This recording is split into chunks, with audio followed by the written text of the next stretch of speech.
बहुत समय पहले की बात है। जनकपुर नाम का एक गांव था।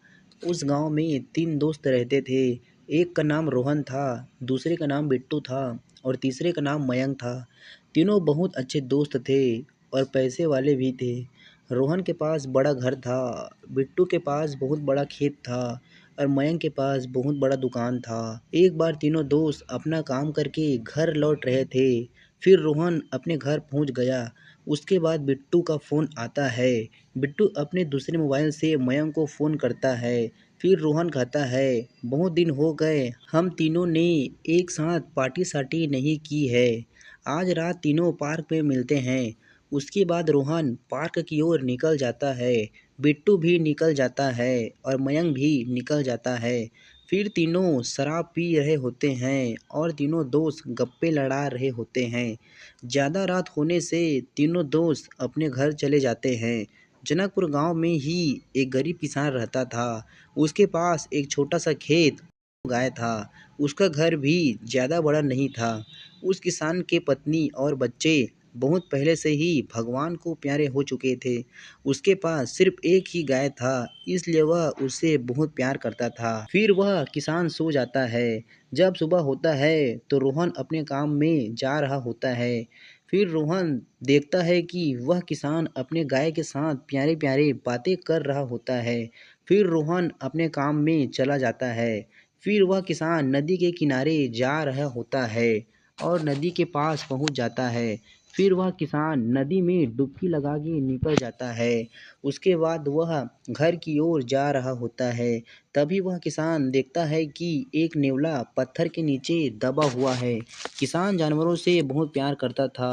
फिर वह उस नेवला को बचा लेता है। नेवला वहाँ से चल देता है और वो दोनों भी चल देते हैं।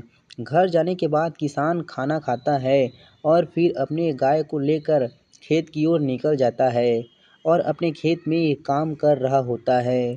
काम करते करते शाम हो जाती है, इसलिए दोनों घर की ओर निकल जाते हैं और अपने घर के बाहर दोनों फिर प्यारी प्यारी बातें कर रहे होते हैं और रोहन अपने काम से आ रहा होता है और वह देखता है कि वो गरीब किसान फिर अपने गाय के साथ प्यारी प्यारी बातें कर रहा है और बहुत खुश है। ये देखकर रोहन जलने लगता है और ये सोचते सोचते घर जा रहा होता है कि मेरे पास इतना पैसा होने के बावजूद हमारे घर में लड़ाई झगड़ा होता रहता है। इतना पैसा होने के बावजूद भी हम खुश नहीं हैं जितना कि वह गरीब किसान है। फिर वह घर पहुंच जाता है और तुरंत अपने दोस्तों को फ़ोन करता है और कहता है, रात को गार्डन में मिलते हैं। रात होते ही तीनों दोस्त गार्डन की ओर निकल जाते हैं और जैसे ही गार्डन पहुंचते हैं, रोहन उस गरीब किसान के बारे में उन्हें सब कुछ बताता है। फिर तीनों नक्की करते हैं कि आज हम उसके खेत में फसल को बर्बाद कर देंगे। फिर तीनों उसके खेत में जाते हैं और फसल को तहस नहस कर देते हैं और अपने घर चले जाते हैं। जब सुबह होता है तो तीनों दोस्त उस गरीब किसान के घर पहुंचते हैं। उसके बाद रोहन किसान से कहता है, हम तुम्हारे गाय को खरीदना चाहते हैं और इसके बदले हम तुम्हें 50 सोने के सिक्के देंगे। और किसान गाय बेचने से मना कर देता है। फिर तीनों दोस्त वहाँ से निकल जाते हैं। ये कहते कहते जा रहे होते हैं कि ये गरीब किसान हमें गाय बेचने से मना कर रहा है। तभी रोहन कहता है, चिंता मत करो दोस्तों, जब यह किसान अपने खेत जाकर अपने फसल को तहस नहस देखेगा तो दुखी हो जाएगा और गाय का पालन पोषण उसका चारा नहीं दे पाएगा तो वह खुद बेचेगा। उसके बाद वह गरीब किसान अपने गाय को लेकर अपने खेत की ओर जा रहा होता है और अपने फसल को तहस नहस देखकर दुखी हो जाता है और वापस घर आ जाता है। फिर वह किसान सोचने लगता है कि मैं अब गाय का पालन पोषण कैसे करूँगा। इससे अच्छा तो मैं गाय को बेच देता हूँ। फिर वह गाय को बेचने दूसरे शहर की ओर निकल जाता है। रास्ते में एक जंगल पड़ता है। वहीं जंगल में एक पुरुष कुछ काम से आया हुआ था। किसान कुछ सिक्के को पुतले में बांधकर गाय के गले में बांध दिया था।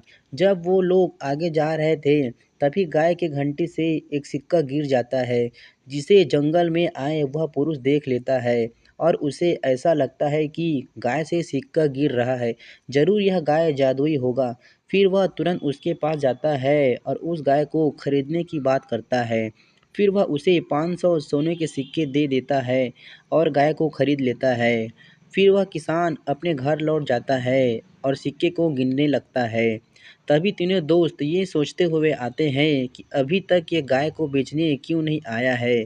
फिर तीनों उसके घर पहुंच जाते हैं। फिर वो देखते हैं कि वह किसान सिक्के को अपने घर में गिन रहा होता है। तीनों दोस्त उससे पूछते हैं, तुम्हारे पास इतना धन कहाँ से आया? तभी वह बताता है कि उसने अपने गाय को शहर में बेच दिया है। उसी ने उनको 500 रुपये सिक्के दिए हैं।